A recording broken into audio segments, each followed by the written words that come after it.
Postural changes have varying effects on lumbar disc pressure at various positions. Disc pressure and stress on the lumbar spine is at its lowest when you are lying flat on your back in the supine position.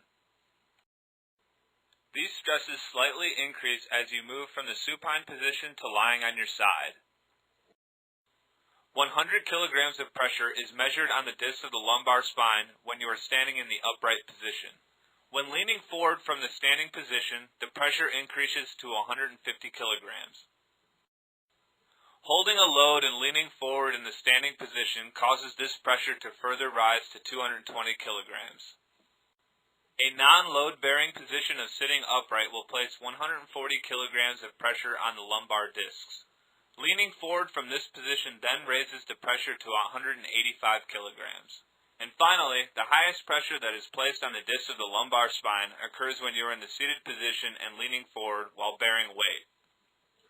The idea is to hold this weight closer to the body to reduce the pressure being placed on the discs. Intradiscal pressures associated with the seated positions and postural changes have proven to be greater in comparison to the same position performed while standing.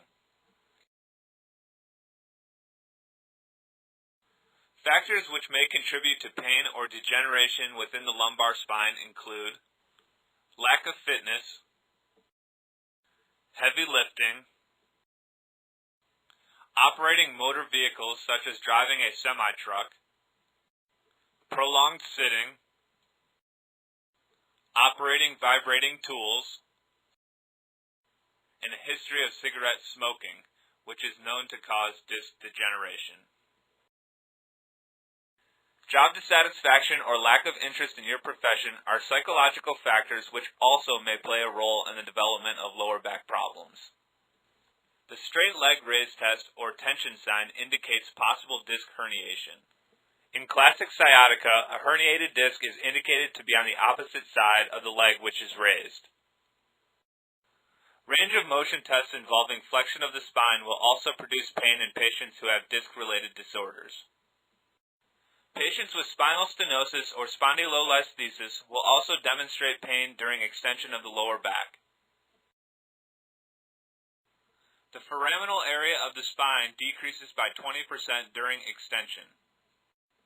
This area increases by 12% during flexion of the spine. Because of the pain experienced with extension of the spine, people suffering from spinal stenosis get relief from leaning forward. The Faber test is helpful in determining the presence of SI joint problems. The purpose of this test is to stretch the SI joint in order to reproduce pain. Diagnostic injection of the SI joint is the only means to confirm diagnosis.